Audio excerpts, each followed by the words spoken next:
Salut à tous et bienvenue dans l'entre. On se retrouve aujourd'hui pour une nouvelle présentation de matériel qui me vient de chez One Tigris. Et cette fois-ci, c'est un petit chest rig Molly. Bah voilà, c'est parti. Et en plus, ça rime.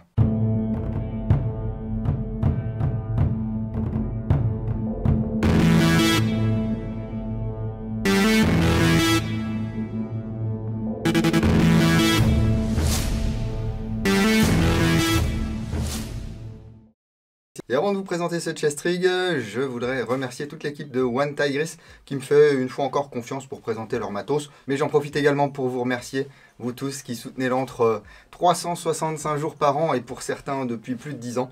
Merci beaucoup, votre soutien m'est très précieux. Souvent il y a des commentaires genre ouais, le Chavez il parle mal à sa commu et tout machin. Disons que souvent je m'adapte à la personne qui m'envoie un message, mais quoi qu'il en soit, soyez certains que je suis très heureux de vous avoir à mes côtés. Ce chest rig qu'on pourrait qualifier d'assez minimaliste, il va être disponible sur la page Amazon de One Tigris, que vous pouvez retrouver bien sûr dans la description de la vidéo. Entre 67 et 78 euros, ça va dépendre de la teinte en fait. Celui-ci qui est en Ranger Green, il est à 67 euros et le Multicam est à 78. Après, les prix peuvent un petit peu fluctuer.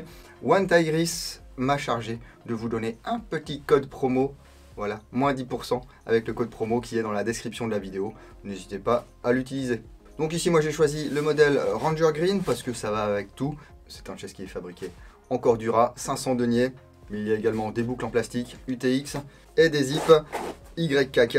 Et malgré son faible encombrement, on a quand même un emport de 4 chargeurs longs et 4 chargeurs type TA ou SMG si vous voulez. Hein. Le tout, ça sera de pas vouloir ici verrouiller les poches. Et vous avez également une grande poche ici, dans laquelle il y a quelques petits compartiments. Voilà, une petite utility pouch. Bien sûr, toutes ces poches ne peuvent pas être dégrafées du chest, mais on verra qu'on peut utiliser le panneau principal et qu'on pourra le poser ici sur un porte-plaque. Au niveau de l'emport des chargeurs, ici j'ai un chargeur Stanag, deux chargeurs Stanag, un chargeur type 762 par 39 d'AK, et ici, regardez, un chargeur de MDRX, donc chargeur type M110, MDRX, ça passe. Par contre, tout ce qui est un petit peu plus large, comme ici un chargeur de HK417, eh bien ça va être un petit peu plus compliqué. Je peux éventuellement en mettre un ici et un là, mais si je veux en mettre 4 côte à côte, ça va être un petit peu compliqué. Si je veux mettre des chargeurs de MP5 par exemple, ça va passer. Cela dit, ils ne seront pas verrouillés, donc attention à ne pas les perdre en jeu. Et les chargeurs de G36 qui sont souvent problématiques, on va dire, et bien ici, ils passent simplement. Voilà. Avec les ergots, vous aurez peut-être un petit peu de mal à les mettre et à les enlever rapidement. Voilà, ça nécessite un petit peu d'entraînement, mais ça passe. Il y a des petites cordes élastiques pour la rétention des chargeurs. On peut régler cette rétention. Voilà, on peut régler la longueur ici. Donc si vous avez du chargeur d'AK, vous allez pouvoir les détendre un petit peu. Et puis pour du Stanag ou quoi, hop, vous allez pouvoir les retendre. Ça c'est chouette. Parce que moi ça m'est déjà arrivé de paumer des chargeurs type Marui MWS. Ça coûte un petit peu cher, heureusement j'ai pu les retrouver. Mais parfois, ben, les chargeurs, ils dégagent un petit peu. Il suffit qu'on fasse un petit bond, on court, on sprint, on s'allonge. Le chargeur, il dégage. Et dommage. Sur les rabats des poches PA, il y a des emplacements velcrotés femelles. Idem sur la poche utilitaire. Et vous avez également des passants Molly ici. 4 colonnes de rang. Ça vous permet éventuellement d'attacher quelque chose en plus. Au niveau des épaules, on a des bretelles relativement larges. Pareil avec des passants Molly ici. Elles ne sont pas vraiment rembourrées, elles sont même pas du tout rembourrées. Elles vont se croiser dans le dos. Voilà. J'ai joué avec il y a peu de temps, avec 4 chargeurs de GBBR, hein, plus 2 chargeurs de PA. En fin de journée, j'ai pas eu mal au dos à cause de ce chest. J'ai pas eu mal aux épaules non plus. La masse est relativement bien répartie grâce justement à ces passants croisés. Et puis il y a également une sangle qui va faire le tour de la taille, pour venir serrer ce chest bien contre vous. On peut régler le tour de taille entre 76 et 111 cm et tout peut être débrayé très rapidement. Ici j'ai deux Fastex, j'appuie dessus, voilà, je peux dégager ici les sangles, hop là, la sangle ici, à l'arrière du panneau avant, c'est rigolo ça, l'arrière du panneau avant, à l'arrière du panneau avant, Vous avez ici bien une protection. Alors c'est légèrement caoutchouté, c'est pas du mesh antitranspirant, hein. Et ça, on va pouvoir l'ôter. Voilà, c'est assez épais, hein. Normalement, je devrais pouvoir venir clipser ici. Je suis venu clipser mon panneau avant, et bien sur mon porte-plaque. Alors c'est sûr, ça va jurer un petit peu, donc essayez de prendre toujours la même couleur, bien que, voilà, si vous avez deux couleurs différentes, ben, c'est un petit peu plus disruptif, mais vous aurez un peu moins le look Gucci, quoi. Voilà, donc ça va vous permettre, par exemple, de pouvoir changer de configuration assez aisément si vous avez déjà un porte-plaque.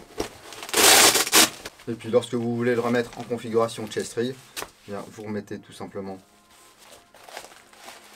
le panneau arrière du panneau avant, et puis les différentes attaches. Le réglage de la longueur s'effectue ici grâce bien à des petites boucles, hein, bien sûr.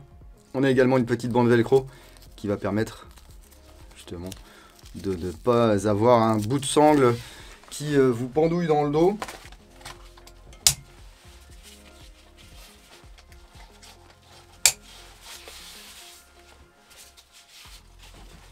Ici c'est le même principe de réglage, hein. Voilà.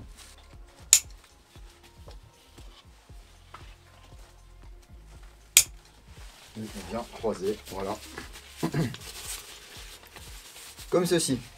On en trouve pas mal de ces mini ou micro chest rig. On en trouve dans les 40 €, on en trouve dans les 120 €. Là, on est à peu près dans le milieu de gamme, hein. Mais ce que j'apprécie, et c'est pas toujours vrai sur toutes les marques, c'est qu'au niveau des attaches, ici, eh bien, vous avez des coutures qui sont renforcées, hein. Sur les coutures de poche et tout, c'est de la couture simple. Mais dès que vous avez une accroche, eh bien, la couture est renforcée. Voilà, n'hésitez pas à me dire si vous êtes utilisateur de ce genre de petite chest de chez One Tigris ou de matériel One Tigris en général, hein. Est-ce que vous en êtes content? Est-ce que vous n'en êtes pas content? Personnellement, ça fait plusieurs produits One Tigris que j'utilise.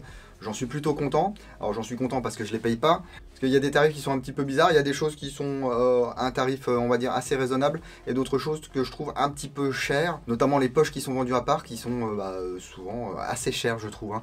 Donc à vous de fouiner un petit peu et puis de regarder s'il y a des produits One Tigris qui correspondent un petit peu à votre utilisation, à votre budget. Et puis bien sûr, si vous trouvez équivalent et moins cher, ou alors si vous trouvez que ça c'est déjà un petit peu overkill pour de l'airsoft, eh bien n'hésitez pas à vous exprimer dans les commentaires de cette vidéo. En tout cas, moi je remercie encore une fois One Tigris pour m'avoir envoyé ce produit afin que je le découvre, que je le teste et puis que je vous partage un petit peu mes impressions. Ranger Green, Multicam Black, Multicam entre 67 et 78 €. Vous avez un code de 10% dans la description de la vidéo. J'ai essayé d'activer l'affiliation Amazon, là, on va voir si ça fonctionne. En tout cas, si vous avez aimé cette vidéo, n'hésitez pas à mettre un petit pouce vers le haut, ça fait toujours plaisir et c'est gratuit. Ou alors un petit pouce vers le bas si vous n'avez pas aimé. Et puis pour en louper le moins possible, vous pouvez vous abonner bien sûr. Et puis activer les notifications.